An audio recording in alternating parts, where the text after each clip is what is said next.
Temp check. What kind of summer are we having this year? A family road trip summer? A beach bum summer? Or a wake me up when the sun sets summer? With Instacart, choose your own adventure and skip the shopping side quests. Where available, you can get ice cream delivered to your hotel, sunscreen to the pool, or cold brew to your bed. Well, door, in as fast as 30 minutes. Wherever you find yourself this summer, you can get the goods. Download Instacart for free delivery on your first 3 orders. Offer valid for a limited time. Minimum $10 per order. Excludes restaurants. Additional terms and fees apply.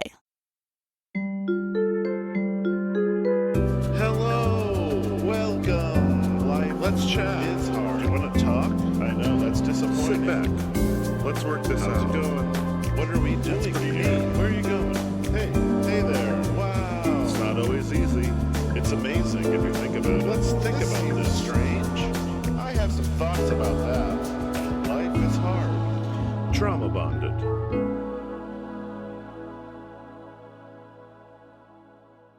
I'll tell you this, I'm never going to think about Quantum Leap in the same way.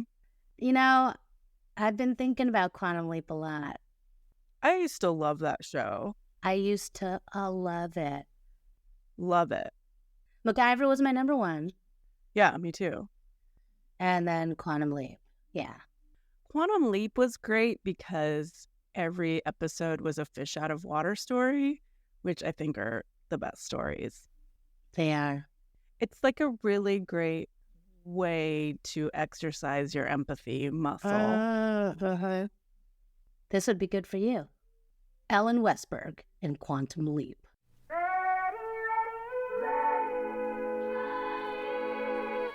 Welcome to Trauma Bonded.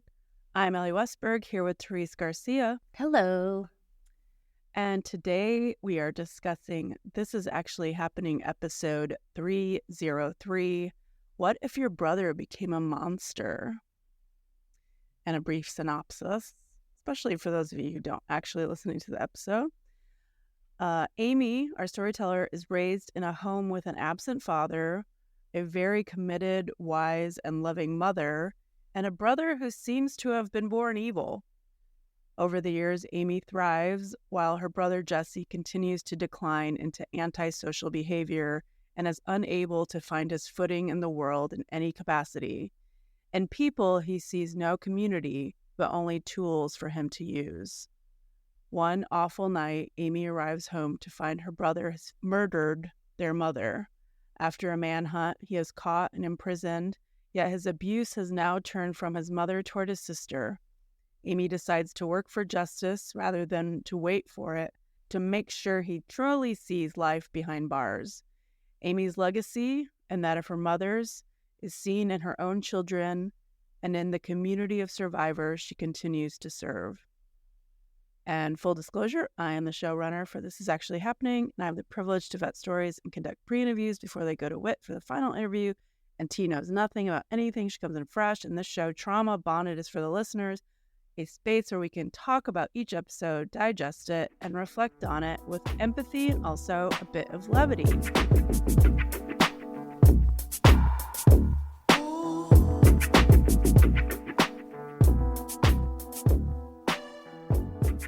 T, you know what I'm going to ask. What stuck out to you as the heart of Amy's story? I decided to do a one-word heart this time. And I went with testimony. Preach. Obviously, there's the legal testimony, right? Recalling the events, But then testimony in terms of, telling her story, sharing her story, right? And she said it, she's lending her voice to her mother and herself. In her book, she's now a grief writer. And I was thinking testimony as a parent to her children and really trying to stop those effects of the, generational trauma, having an open dialogue and helping others as well, not just her kids, her family. But yeah, so I thought testimony would be a good one, good heart for this one. I think that's good. There's also a religious aspect to testimony that is not relevant here, but Yes. Well, but your testimony is you kind of telling your story of how you were saved. Religion does tend to hijack some of these terms that can be without religion. In fact, I think all of us have to work out our own salvation. And when I say that, I think people think I mean that in a religious way. But I just mean it's just basically we all have to deal with our own shit. We all have to find our way through. We all have to find a pathway through life. And usually it's dealing with something in the past. And in dealing with something in the past, we can be saved. And Jesus doesn't necessarily have anything to do with it. And that's our plug for Satanism. We have to do a plug each time. We get paid by the Church of Satan to plug atheism whenever we can. Just kidding, you guys. Come on. Wow, everybody's so mad about it. It's like, guys, come on. I found this mug that has this like kind of cartoon depiction of kind of what you would think Jesus looks like the robe with the sash and the long hair and the beard and all that stuff. And the caption of it is the caption on it says, "Who loves you, baby?" And on the other side it says, "Up with the sun," and instead of S-U-N, it's S-O-N. And I think it's like a kind of a secular take on Jesus or religion, but I got it from my very spiritual sister and her husband. And I can't tell if they thought I was poking fun of them or if or they thought it was as cool as I did. I think they're very smart. Everyone could maybe find it funny. Honey. And it's just clever on the face of it. I just thought it was really cute and clever, but also like poignant. Mm-hmm. And I'm thinking right now about their looks and their faces when I gave it to them, and I can't decide if they took it as insulting. Oh, I thought they gave it not. to you. No, I gave it to them. You gave it to them. Oh, that's hugely disrespectful. Okay, the heart of the story to me, it was hard for me to come up with. But I think it boils down to we need to talk about Jessie, which is a reference to a little movie from 2011 that made everyone close up their legs and refuse to give birth. We need to talk about Kevin. Am I going to have to know that reference to continue on with this? I feel like I've talked to you about this movie no less than a dozen times in our friendship. And the fact that you still don't know what I'm talking about, I'm not insulted, but I'm bewildered. No, it does sound familiar. I know I haven't seen it. If you know what movie I'm talking about, you know what I'm talking about. If you don't know what movie I'm talking about, you need to go find the movie I'm talking about. Okay, I gotta watch it. Ooh, should we do it over Christmas? Well, that'd be fun with the kids. I'm just kidding. Seriously, y'all. I didn't realize it was a Christmas movie. If you're straddling the line between should I procreate and should I not, watch this movie. What if you've already done that? If you've already done it, good luck to you. And if you've done it and you're facing the ordeal that I'm referring to, my heart goes out to you, because what it comes down to is, when do you give up on a kid that seemingly has no possibility of redemption or hope? Is this a documentary? No. I'll just read a bit from the Wikipedia. We Need to Talk About Kevin is a 2011 psychological thriller drama film directed by Lynn Ramsey. Tilda Swinton stars as the mother of Kevin, struggling to come to terms with her psychotic son and the horrors he has committed. From him being a toddler on, she sees that he's, one, not attached to her, but two, is exhibiting like what Amy talks about, antisocial behavior. And he only seemingly does it toward or in front of his mother Like John C. Reilly plays the father, and he doesn't see it at all. And I don't know if this is commentary about how like a father kind of has an easier parenting role generally, and the mother is just paying attention more, or if the kid is actually evil and like kind of, tipping his hat to the mom and then like playing nice kid to the dad. But the film makes the point that she does all that she can to love him. And in fact, anything that any normal person would do. Now, this is further demonstrated some years later. They have a second child, a daughter who is seemingly like perfectly attached and well-adjusted and raised in the exact same parenting way. So the question of the question the film begs is, are there kids that are just born psychotic and it's not an issue of nurturing? Is that possible? And if so, what do you do with that? And it's also about a mother's love. And I don't want to spoil too much, but let's just say third act is pretty dire. And she's got this psycho asshole son who really does his very best to demonstrate that he does not care for her at all. But she has the love of a mother, and she never gives up loving her son. And it just reminded me so much of the story that Amy tells. Oh, yeah, that's very parallel. Yeah. So you heard the title. Yes. The title we ended up settling on was, What If Your Brother Became a Monster? And I have to tell you, we thumbed over this title a lot. And this story came to it independent of our usual process.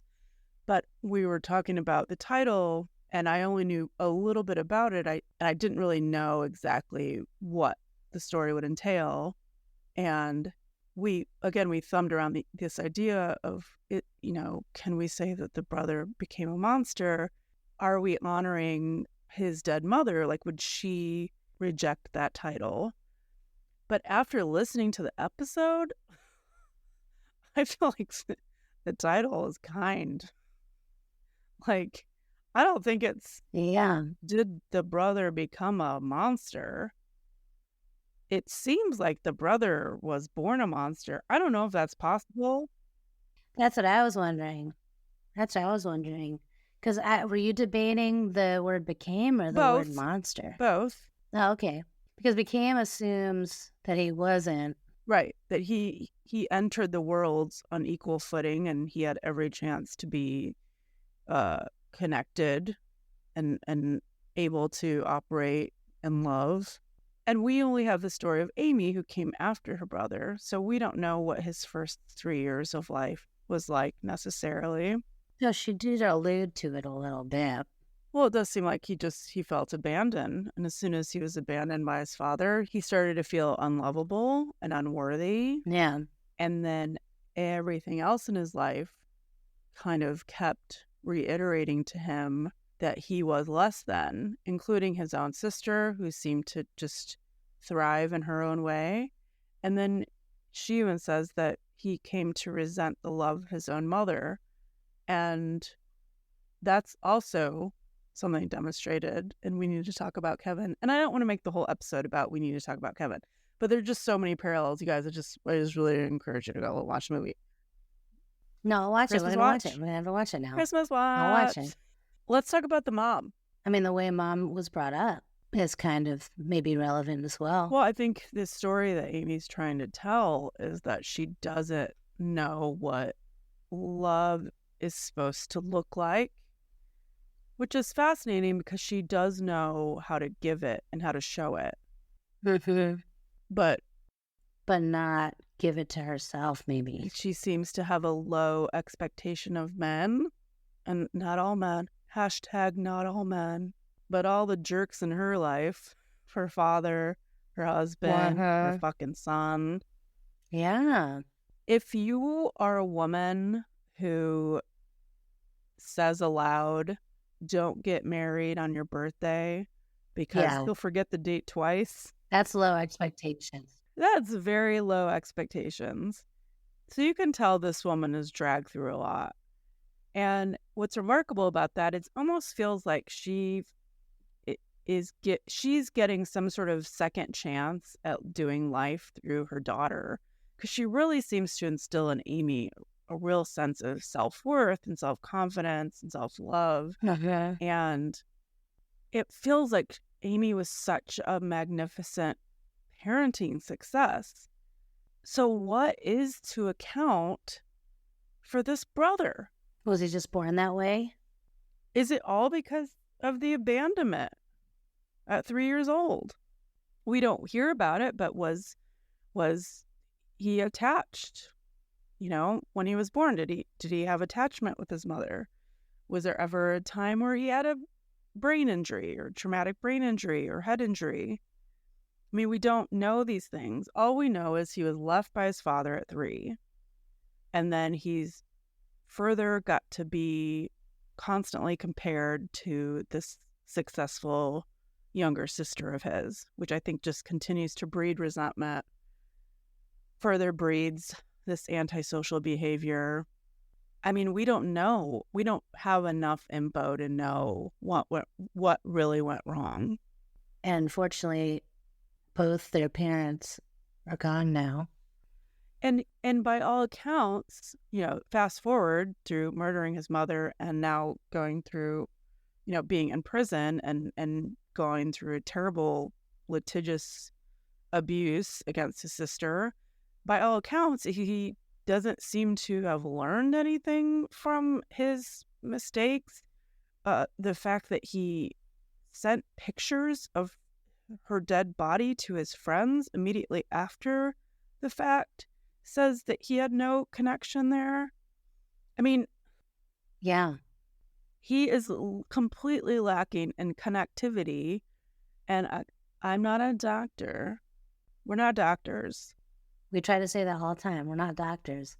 But we watch a lot of TV. We do, so especially you. And it's hard not to make that leap between, like, if he didn't bond with his mother as a baby, maybe that's why he has general connectivity issues. Or maybe he bonded with his father. And his father just fucking left. I also wonder, was he abused? Because it's not natural or normal to sexually abuse your younger sister. That's something that's learned. Yeah. Where did he learn that from? Or is that just part of his psychotic tendencies? She doesn't get into too much detail, but she says, he blackmailed me into XYZ. He used fear and manipulation.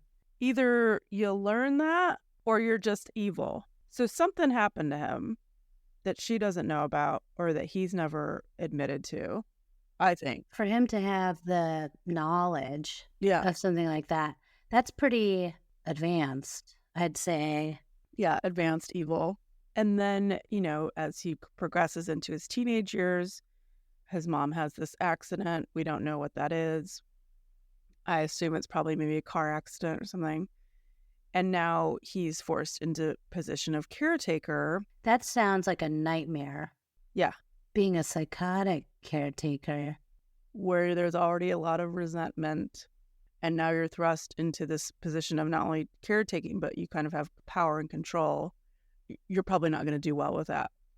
And there's going to be a lot of bad behavior around that. That dynamic must have been the worst thing. Well, and then she's completely dependent on him so much of the time. What fear she must have been living in. I can't imagine. And then I think about this. He exhibits bad behavior. They call the cops. He goes away for an evening, or two. And then as time goes on, those stints become longer, right? And Amy talks about how they felt this reprieve from him, where they got to be happy and whole and peaceful in their house. And I don't know how much awareness Jesse had, but you can't tell me that he's not like walking back into that situation and automatically feeling like a difference in the temperature of the room from them. Because they're probably not going, oh, Jesse, I missed you.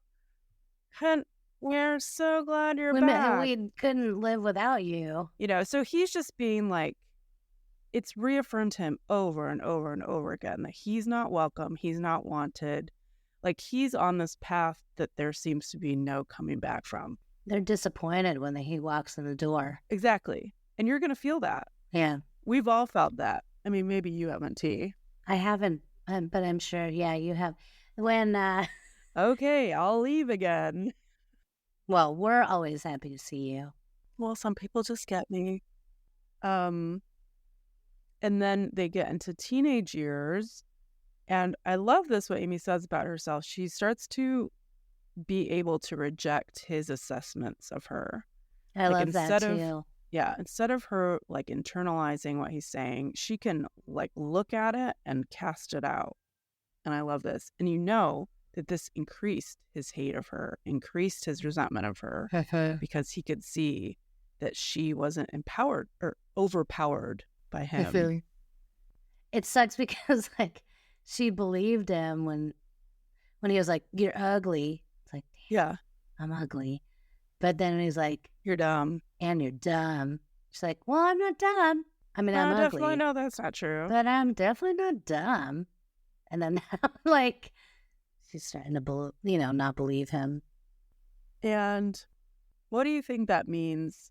Jesse hated his mom for loving him too hard. Like as if he didn't deserve it. But he like turned it around a little to blame her for maybe not knowing or understanding him. Maybe he has some self-awareness, of he's like, I'm a bad person. Yeah.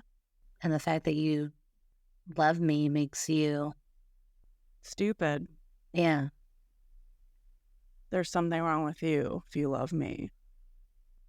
Like he's already is convinced that he's not worth it.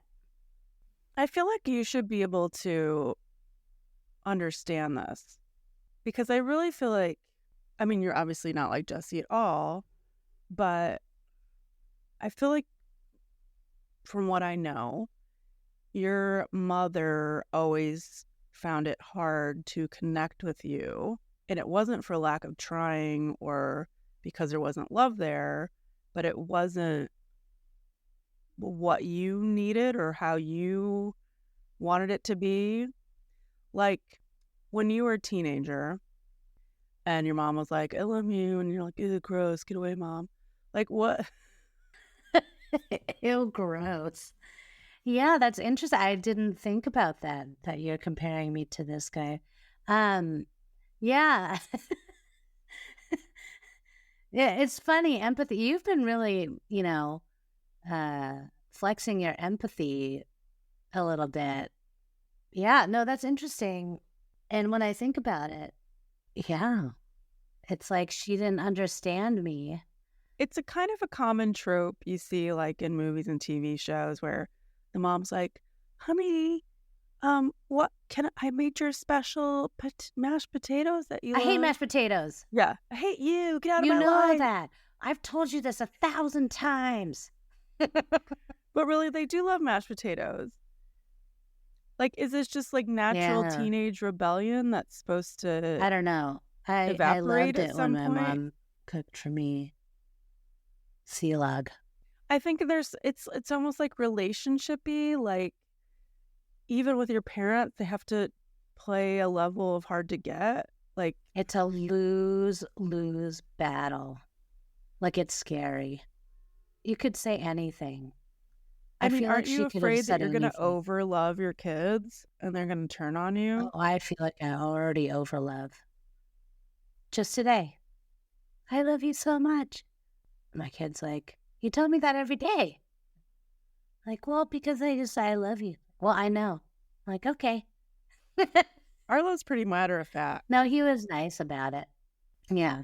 I think he's a factual person. He was still sweet about it. Like, and then he was like, I want to tell you my secret Santa is. I was like, oh, okay. And he's like, it's someone who tells me that they love me every day and who loves me every day. I was like, oh, is it me? And he's like, yeah. So he's like sweet about it. Oh, so sweet. Yeah.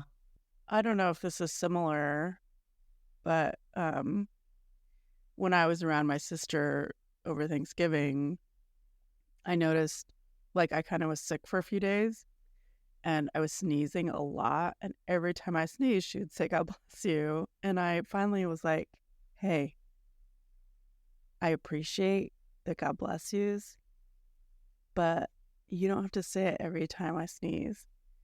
And she was like, okay. And I could tell her kind of hurt her feelings. Oh, come on. Why do you have to be like that? Exactly. Why would we reject love and concern and care? Well, in the moment, I thought I was letting her off the hook. And the reason that she was so emphatic about making sure she said it every time is because she worked with this mega bitch at her last job who would never say it. And she couldn't believe that she would never say it. So, like, she became this, like, crazy-ass God bless you-er, you know? Oh, God. There is a fine line to walk in how we love each other. And sometimes when it's overdone, people reject it. And I think that especially expresses itself between parent and child. I think that it's I wonder if it was forced. such a hard road to hoe. Yeah. So he fails out of the Army twice, Well, yeah. which feels really hard to do. It seems hard. I mean, somebody's yelling at you. Won't you break? I feel like he never broke. Well, he claimed pneumonia the first time and abuse the second time. I would break quickly. Oh, I would never make it through a day. Yeah. You know, he hacks her dating profile so she can't date. It's interesting because he wants her off his back, right? But he does stuff like that. Just to sabotage. So she still needs to, like, hang with him. Like, if he hadn't done that, maybe she would have dated and been away from him for a bit. But it's almost like he also needs her. When do you give up on your own kid? But what do you do? When? I would never do it. Ever? Who knows? Never ever? I mean, if he's going to murder me. That's the line. Apparently, but then it's too late. You don't realize. It sounds like it came close several times, right? Yeah. But what do you, oh, I guess they just go to jail? You just accept that eventually this person's going to kill me. Yeah. Let's talk about the night of the murder. She calls Amy many times. He calls Amy many times. What's happening in this house? What's happening? She's calling because she's feeling threatened. Why didn't she call the police? Why doesn't she say to Amy what she's feeling? Well, he's standing there and he's calling too. Like as if she were there. I hope she doesn't think this, but what if she walked in at 7, not 10:30? Yeah. They're both asking her to come home, basically, or just asking when she's going to come home. But to me, it sounds like they're begging her to come home because neither of them can take control of the situation. Like something's escalating. It's escalating and escalating, and they know that it's going to take a third party to cut the tension. But you're right. She's not calling the cops, which she has done in the past. I can't help but wonder, like, what those moments were before he plunged a knife in her neck. Like, what was it that's put him over the edge? Oh, I did some research. Oh, research alert. Again, very light. By Oh, T. so light. I didn't even remember that I did this. I had just, because I guess she obviously wasn't anonymous and she did use names and last names, Jesse Winnick. Mm. So I looked it up. In the article I read, her mom had asked him to clean up after he'd made a sandwich. Wow. It's a bit simplified, I think, but that was his testimony? It was a very short, it was in the article. I don't know if it was testimony, but That's fucked. And that's after that, that's when he did it. Do you think it was always his intention that he was going to kill her? Or do you think it was in the heat of the moment? that he just couldn't take her nagging voice 1 second longer. It sounds he's been I don't know intending, but he's been Threatening. hating her for years. Yeah. It was inevitable. And unfortunately, Amy never saw it and didn't believe it because you don't believe it. You don't. Yeah. Do you think that Amy's mom gave up her life for Amy's freedom, as she posits? In retrospect, maybe. I don't know what it's like to be a mom, but I do think that Amy's mom knew that she was going to die at some point. Like I think she knew it was that there was no positive outcome that could ever come from Jesse. And maybe that it wouldn't necessarily like end in her murder, but she knew Jesse was going to do something really bad to someone that would cause a finality of his freedom, that would either kill him or put him away forever. I think it's like that looming dread we sometimes feel. Yeah. You just know a situation's not going to end up good, and you don't know how to stop it, and you don't know what it's going to look like, but you sense it. Yeah.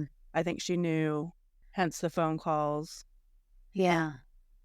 But she doesn't know what to do. She doesn't have the tools to do it. Like so many other people have given up on him. She doesn't have the constitution to keep him in jail. She always drops the charges because she cannot follow through with tough love. But I also think he's still saying stuff to her every day when they're talking. What is he saying? I don't know what he's saying, but he's convincing her. Mom, I'm gonna get better. Mom, get me out of here. I hate it here. It's the worst thing. There's like scary people here. I'm not like that, You're saying that's why she drops the charges, because he's calling her from prison. Well, I don't know. It's okay. You can guess. I don't know. We're freedom here, baby. Yeah, freedom. But for me, you would never keep the charges. Never ever. Okay, baby, I'll be right over to pick you up. Oh yeah, for sure. You need a As a mom, like you need some milk. You're making me want to go over there and giving them sandwich and milk. I feel like they need it. This is the heart of the story to me. Oh. I know I said it was we need to talk about Jesse, but I think it really comes down to, when do you give up on your kid? That's the thing. I don't know. And I think the answer is you don't. You don't ever. A good parent never would. It's literally as the, not to get, I'm not trying to be funny, but it's literally as the knife is plunging like into your neck. As it is, like, there it is. Because it's not like she called Amy to be like, I will die tonight. Yeah. And I just want you to know these things. She still had hope. She's like, when are you coming home? Yeah. You will save us when you come home. Right. If we can just diffuse the tension that's here in this moment, we'll live to see another day. Yeah. All right. Let's talk about the aftermath of the murder. I've learned of a new abuse. Just when you thought you knew all of the ways you could abuse someone, now we've learned about litigative abuse. Oh, thank you. I was also. Oh. I was like, I learned a term. New abuse alert. Burr, burr, burr, burr. Yeah. Who knew? And it does sound awful. It sounds terrible. And it feels like a failure of a lot of systems. And I don't know if we should get into that aspect necessarily, because I'm sure a lot of people will have different feelings about that. But what the fuck was up with this parole hearing? Oh my God. Come on. She's so emotional that they ask her to mute herself. First of all, you can mute somebody else. If you're so annoyed with the crying because you could mute them. We don't know anything about how a parole hearing is run, but who is running this shit?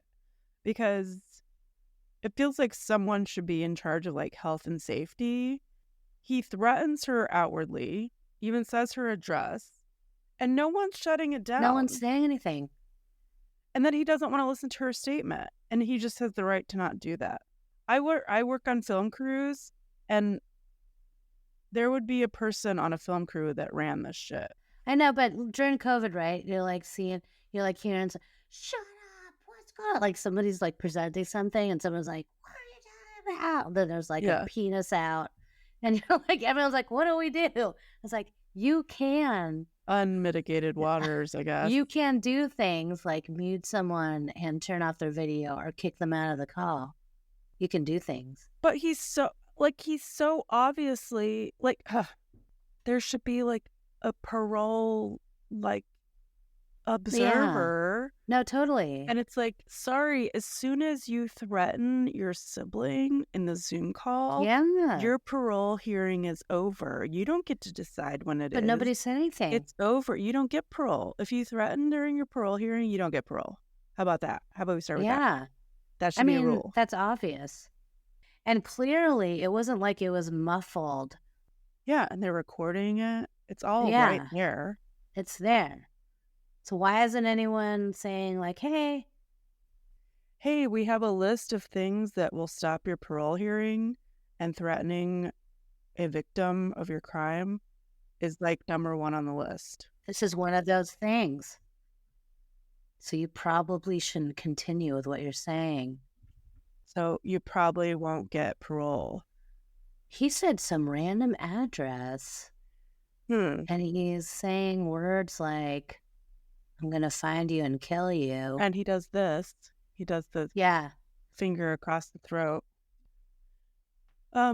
Later on, when he gets taken to justice for attempting to kill his CO.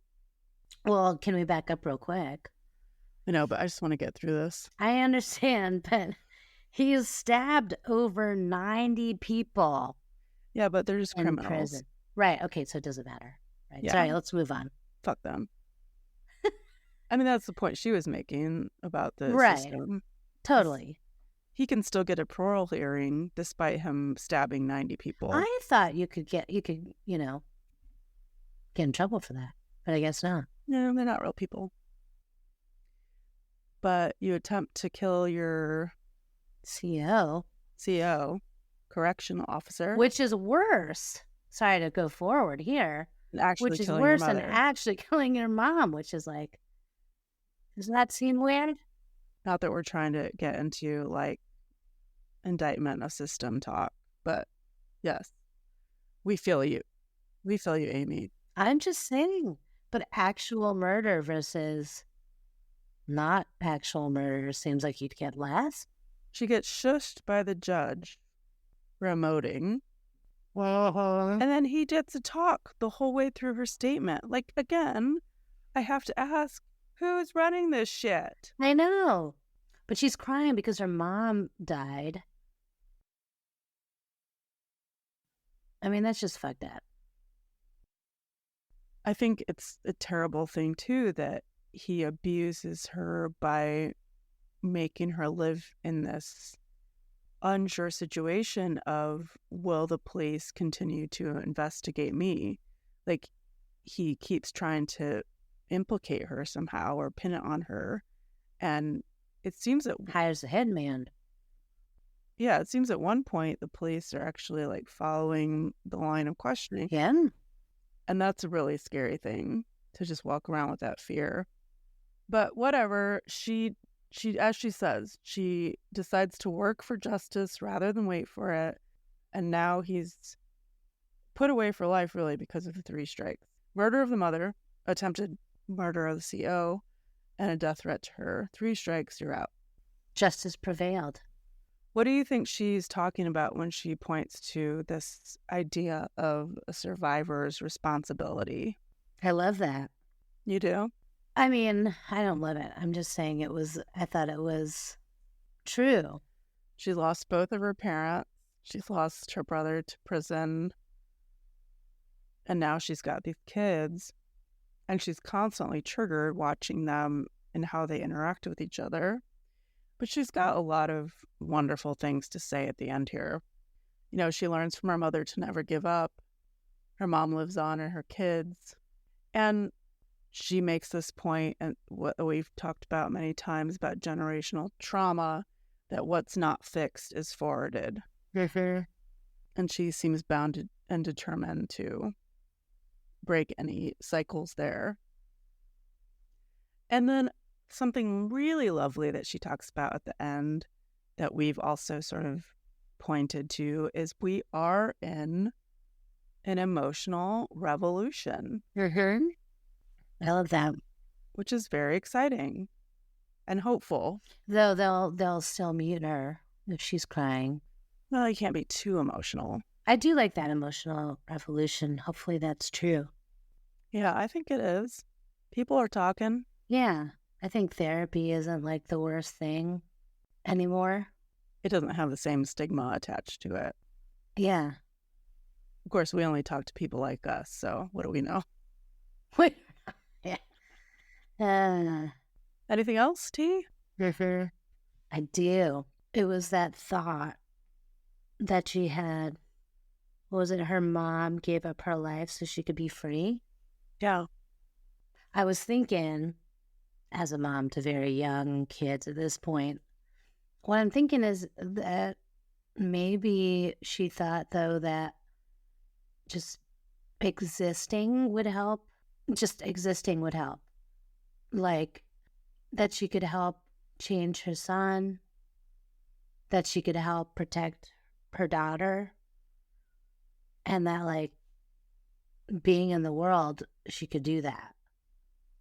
But I'm thinking that from, again, the perspective of having young kids, where I'm like, I must be present and here to make sure I'm protecting everyone and making sure everyone feels,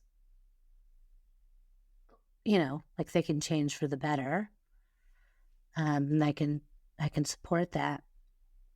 But then there's a point, and I'm wondering when that point is, where maybe it makes sense for me to not exist so that, like, one of my kids can be free. And I think that's a big jump. And that's something, like, maybe she could accept, and maybe she did accept. But I'm not sure that's something that's easy. Because I gotta say, I feel like just me being here helps out, no matter what. If there's a problem, I'm here. Any problem. Like, as long as I'm here, it's okay. Like, if I'm not here, I don't know what's going to happen. I feel like there's a fear there. Like, if she were to die, at this point, she's living for her kids. She's not trying to have, like, a relationship or anything. Yeah. But there must be, like, a fear there. Like, if he does kill me, I lose my life. But I wonder, like, what if he gets away with it? Is he going to go for her now? Will his focus from me, change to my daughter now? I mean, I don't think so that theory, for me at least, and again, I'm a parent of young kids, in retrospect and symbolically, maybe that's true, but that's a hard one. That's a big jump for me. It's wild because Amy's mom, the way she's presented to us from Amy, is she comes across as this nurturer. She's very wise. She says platitudes that are full of wisdom and guidance and love. And she's decided, instead of, seeking a relationship, she's going to just invest in her kids, like you said. And she finds fulfillment in her career, and her fucking goddamn dream was to be a high school teacher, which is like mental on the face of it, but, it says a lot about her character that was her dream. Like, this woman has a lot of awareness. However, I cannot believe that she really actually thought her own son would actually murder her. I think even as the knife was going in, it had to be the shock of her life. Because we have to live in these ignorances sometimes. We have to. If we were able to really think about actual possible tragic outcomes from people that we really care about, we wouldn't make it. And so sometimes it's foolish, but it must exist for life to carry on, for us to carry on day to day. I do not think she ever thought that this would happen to her. I think that's really powerful what you're saying. I think that is what true love is. Yeah. She didn't believe it. I'm not, trying to minimize what she was saying, because I think that is a powerful thing as well. It's that is ultimately the result, is that she gave her life so she could be free. Yeah. And I think that is truth. But then there's also her mom didn't believe he'd ever do something like that. Yeah. On purpose. Yeah. I mean, he's psychotic. I mean, you must be. How do you turn on the one person that loves you the most unconditionally, that brought you, that birthed you, that raised you, that always gives you a second chance? How are you capable of turning on that person? It's really sad. It's so sad. And she loved him. Of course. No matter what he did. How could you not? Even with that. I have to forewarn you. Amy sent us some pictures that we're going to put on the Actually Happening Instagram page the day after her episode is released, and it's got some family photos. And after knowing the story and seeing the pictures, and they have pictures of her and her brother when they were kids, and her mom, it's like you look at these pictures, these captured moments in time, you just have no idea what's going on in a household or what the future is going to bring. And it's just so tragically sad. All right. Are we ending on a low note? I mean, I don't think there's any other way. This was a hard one. Awful. I mean, the only other way to make it positive is that she's getting her story out there. Yes. What Amy's doing with her life is so wonderful. She really is trying to connect with people and make a community with people for healing. Maybe to prevent future, or at least have a support system for things like this. Y'all, we will be following the This Is Actually Happening break schedule for the next 3 weeks as they're airing rebroadcasts. We will not be doing those episodes. However, it's a special Christmas gift to our audience. Even though we will not be doing a This Is Actually Happening episode, we will have 2 episodes dropping Christmas week, Storyteller follow-up, to be TBD. I know. No one else knows. I know, and the Storyteller know. And a special... The Storyteller knows too? You're such a good planner. I know. And comments episode all next week. Christmas week. Maybe we'll sing a carol. Oh, yeah, that'd be fun. I see Mariah Carey in our midst. Thank you for listening. This has been an episode of Trauma Bonded. You can find our show where podcasts are kept. If you like us, please rate and review us on Apple or other places, or reach out on Instagram. Thanks to Amy for sharing their story and giving us the opportunity to talk about it. And thanks to the This Is Actually Happening team, including Whit, Missildine, and Andrew Waite. And the maker of our music and website, Nathaniel Tromboli. And thanks to Cathy Sites, love you, Curl, for editing this episode. Bringing it. Totally bringing it. And to Katie Capel for building those blasted Instagram posts. You can contact us at traumabondedpod@gmail.com and find us on Instagram at traumabondedpodofficial or visit our website at traumabondedpod.com. We are trauma bonded to the story, to the storyteller, to the listeners, and to each other. Thanks for spending time with us today. Love you, T. Love you, Elly.